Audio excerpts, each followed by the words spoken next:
Ever wondered how gourmet chocolate truffles are made? There's a certain mystique surrounding these small, rich and velvety delights. The allure is undeniable, but did you know that you can recreate this magic in your own kitchen? Imagine the satisfaction of creating such a culinary masterpiece, transforming simple ingredients into an exquisite experience for the senses. The process is as enchanting as the result. So, prepare yourself to delve into the world of gourmet confectionery. Stay tuned to uncover the mesmerizing process of crafting these delectable treats. First off, gather your artillery, the ingredients.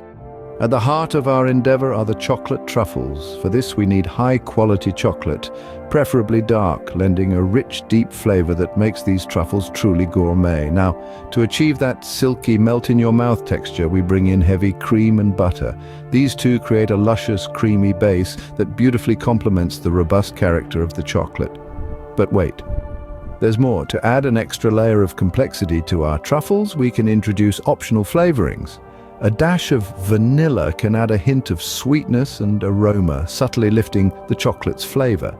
If you're feeling a bit adventurous, a splash of liquor, such as brandy or rum, can give your truffles a nice, warming kick. And for those who fancy a hint of spice, a pinch of chili or a sprinkle of sea salt can create an intriguing flavor contrast.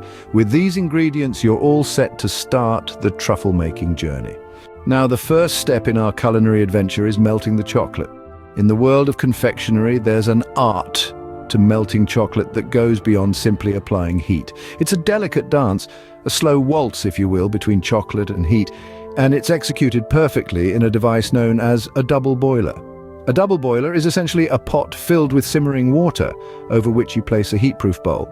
The bowl shouldn't touch the water, but should be heated by the steam rising from it. This method ensures a slow, gentle heat, which is precisely what our chocolate needs.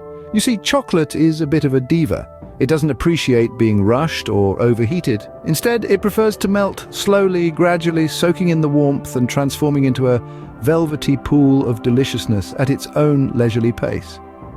Now let's talk about tempering. Some of you might be wondering, why is tempering important?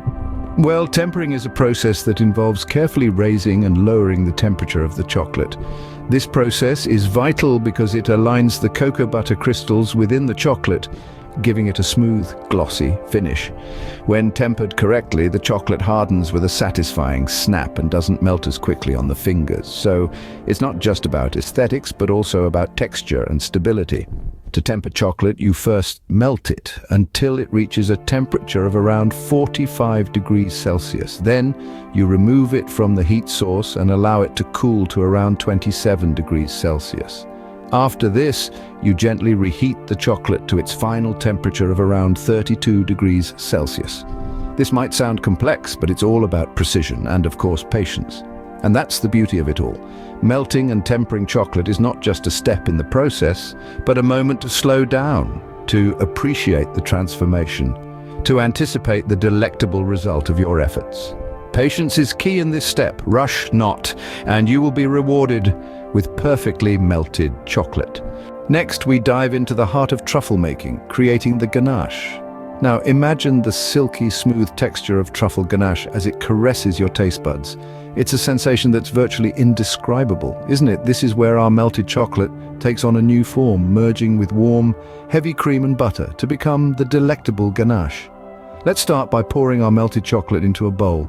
Now, in a separate saucepan, we'll heat our heavy cream until it's just about to simmer. You don't want it boiling, just pleasantly warm. Once it's at the right temperature, we'll pour this cream over our chocolate. Watch as the heat from the cream begins to melt the chocolate further, creating a mixture that's equal parts creamy and dreamy. Now we'll add our butter. The butter, my friends, is what gives our ganache its rich and velvety texture. As it melts into the warm chocolate and cream mixture, it lends a luxurious richness that is simply irresistible. With all the ingredients in the bowl, it's time to stir. The aim here is to blend everything together until it's as smooth as silk.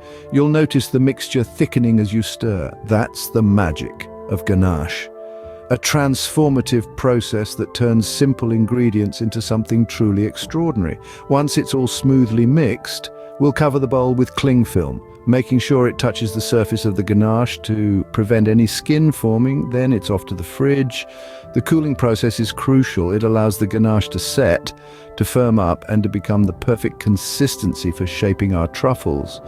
It's a waiting game, but one that's well worth the patience. Remember, good things come to those who wait, and in this case, the reward is the rich, luscious ganache that forms the heart of our gourmet truffles. After a few hours in the fridge, our ganache will be ready for the next exciting step. Now comes the fun part, shaping these delightful morsels. Once the ganache has had time to chill and firm up in the refrigerator, it's time to get your hands a little dirty. With a small scoop or a melon baller, we're going to carve out little pieces of the chilled ganache. The key here is to aim for uniformity. You want each truffle to be roughly the same size so they all have a consistent look. And more importantly, so they all chill and set at the same rate. Now you might be wondering, how can I ensure that all my truffles are the same size? Well, the trick is to use a measuring scoop. A teaspoon or a tablespoon will do the trick nicely, depending on how large you want your truffles to be. Remember, the smaller they are, the more you'll have to share. Once you've scooped out your ganache, it's time to roll these little pieces into balls. You'll want to work quickly here, as the warmth of your hands will start to soften the ganache. If you find the ganache becoming too soft to work with, just pop it back in the fridge for a bit to firm back up. Now let's talk about achieving that perfectly round shape. It's all about the rolling technique.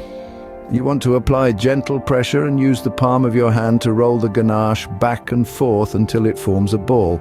It might take a little practice, but before you know it, you'll be rolling truffles like a pro. And there you have it. Look at those beautiful little spheres of chocolatey goodness. They may not be perfect, but they're yours, and that's what makes them special. There we have it, our truffles are taking shape, but we're not done yet. We still have a few finishing touches to add, but for now let's take a moment to admire our handiwork. After all, half the fun of making truffles is in the creating, isn't it? Finally, we reach the grand finale, the finishing touch. Now, my dear chocoholics, we're going to explore the numerous ways you can add a final flourish to your handmade gourmet chocolate truffles. Firstly, there's the classic approach, rolling your truffles in a cloud of cocoa powder. This not only provides a delightful contrast to the rich, sweet interior, but also adds an extra layer of chocolatey goodness. After all, one can never have too much chocolate, can they? If you are feeling a bit adventurous, why not try dipping your truffles in melted chocolate? This will give your truffles a glossy finish and an extra crunch when you bite into them. The best part? You can use dark, milk or white chocolate, depending on your preference. And for those who appreciate a bit of crunch, rolling your truffles in finely chopped nuts can be an excellent choice. Almonds, hazelnuts or pistachios can all provide a delightful textural contrast and a burst of flavor. This method also gives the truffles an artisanal look that's sure to impress. Remember, these finishing touches not only enhance the visual appeal of your truffles, but also play a critical role in shaping their overall taste and texture profile. So don't shy away from experimenting with different finishes to find the one that suits your palate the best. And voila, your gourmet chocolate truffles are now ready to be savored and shared.